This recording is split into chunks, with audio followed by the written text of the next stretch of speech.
Hello guys, my name is Oladeji Aka. Welcome back to my channel.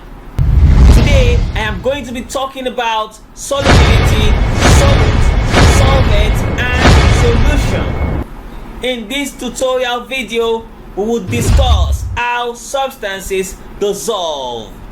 Knowledge is fun.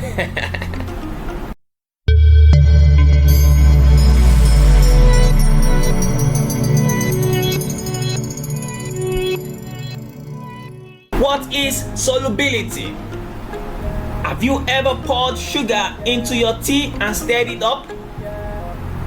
Why does sugar seem to disappear? Well, it's actually dissolving, which means it breaks down and becomes absorbed into the tea. And it does so because it has a chemical property called solubility. Solubility is the ability to dissolve into another substance. Something that dissolves, like the sugar in our example, is called the solute. The substance that it dissolves into, like the tea, is called the solvent. When a solute dissolves into the solvent, the end product is called a solution. Let's know how substances dissolve. Imagine a small crystal of sugar. When it touches water, the tiny water particles surround that sugar crystal and bound with it. It's like the water particles are telling the sugar, you are in our club now. The sugar still keeps its features, like the sweet taste.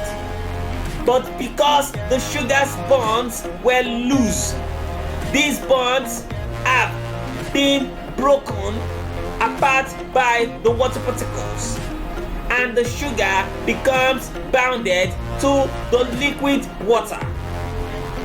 Many other solutes also dissolves into water, such as salt and baking soda. Liquids can be solute too, don't forget. For example, alcohol and food coloring can dissolve into water. Now, can you think of any solute that dissolves in water?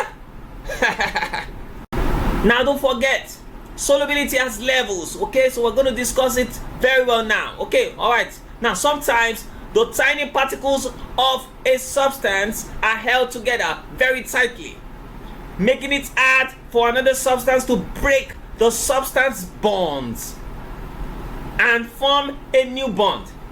In this case, the substance has a low solubility.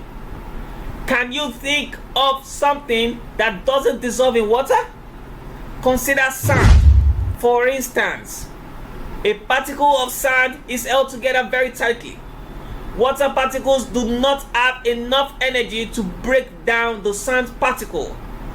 If you poured sand into a glass of water, the sand would just settle at the bottom.